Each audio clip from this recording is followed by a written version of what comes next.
બોટાદના વાડીમાં પશુઓ ચરાવવા બાબતે જૂથ અથડામણ થઈ હોવાની ઘટના સામે આવી છે।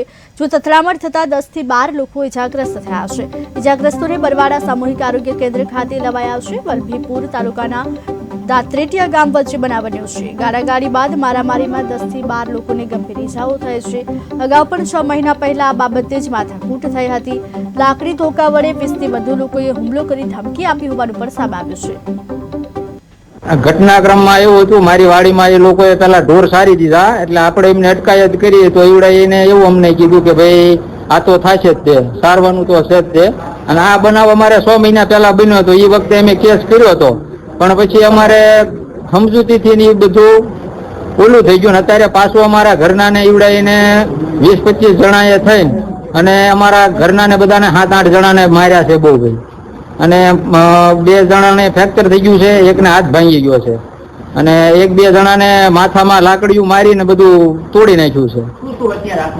એવડા એની હાથમાં લાકડીયું ને ધારિયા ને એવું બધું ફરસ્યું ને એવું હતું, અને અમે હાવ હથિયાર વગેરેના હતા, અને એવડા એને મન ફાવે એમ માર્યા છે અમને। અને ઉપર જતા એવું કીધું છે કે ભાઈ તમારે જે કરવું એ કરી લેજો, આ તો થશે જ તે। ઘટનાક્રમમાં એવું